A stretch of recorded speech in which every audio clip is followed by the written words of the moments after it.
So this was my plot sometime in July, I think. It was a quick overview of what the plot looked like. Um, I'm going to show you in a moment what my plot looked like beginning of September after a month of neglect. We'd been away camping and this is what I came back to.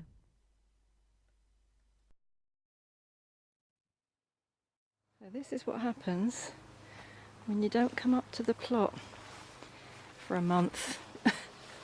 I don't even know where to start.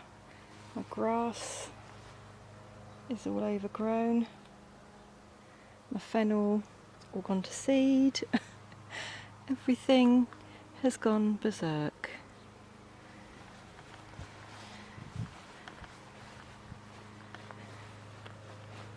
Where is my celery? It's in amongst there somewhere. Got a lot of work to do.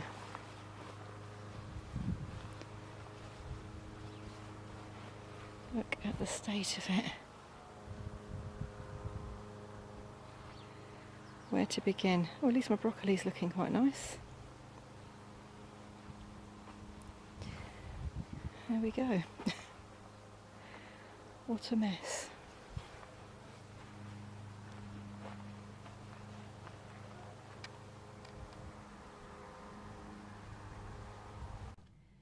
So I can honestly say I was completely overwhelmed with the task ahead of me.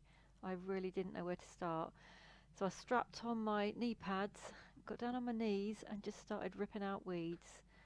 And this is what it looked like after the first sort of session, I suppose.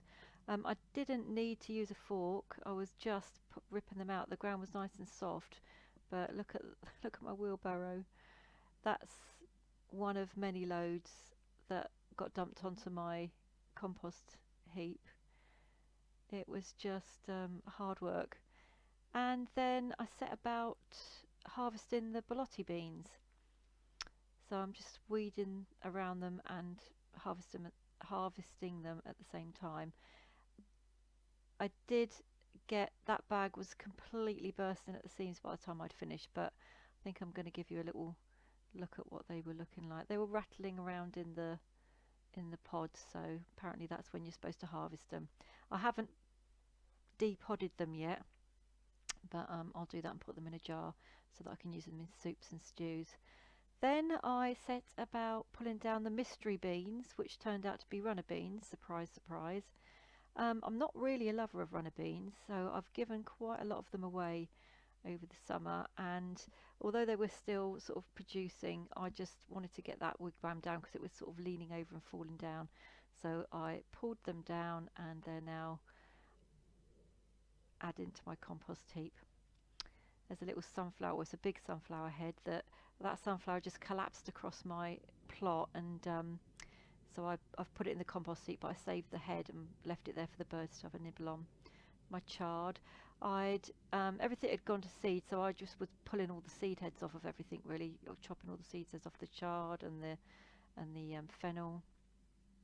And now I'm tackling. I've got a little bed of aubergines, which really look sorry for themselves. They're not the happiest looking plants, but I don't know. I'm gonna persevere with them now that I'm back off of holiday and see if I can get them to, come to anything. They look really sorry for themselves.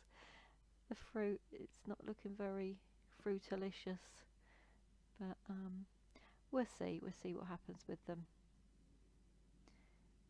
But at least that area is nicely weeded now. And then I set about pulling down the structures that I'd put up for my borlotti beans, which actually I didn't need to have put up in the first place, because the borlotti beans that I thought were going to be climbers were actually like a little shrub borlotti bean. So hey ho, you live and learn. And then I'm just pulling up some more weeds, and then I started digging that area over. I've dug that whole area over now and covered it in cardboard, ready for if I want to plant something else there, or if I just want to leave it until next year. I'm not sure what I'm going to do with that bed yet. And this was a few veg that I took home that day, just some beetroots and potatoes, random potatoes, and weird looking carrots and onions, and I've had tons of fruit and veg, well, mostly veg, off of this plot. And then that's the last of my courgettes, which are now marrows. And then these butternut squashes, I took those home because they have got some sort of disease on the skin, and I didn't want them affecting the rest of my butternut squash because I haven't harvested them all yet. But those ones, I've peeled the skins and made butternut squash soup out of them now, and they're absolutely fine. Just roasted them up, and they were absolutely fine. So I was heading off home, and then Molly turned up to come and collect her pumpkins. Pumpkins. Can you turn it? Whoa! That's a lot of pumpkin soup. 8 is a lot of legs, David. I had to pick them because the plant had gone. And I thought I could leave them there, or I could let them ripen. Oh, look at that big spider in there. Oh, he's gone. He's gone. Came from one of my pumpkins. Let's hope there's no more in the car, eh? So that is what me and Moles have been up to for the last month. I hope you enjoyed catching up with us and with my little plot, and I hope to see you all again in the next video. Thank you so much for watching. Bye bye.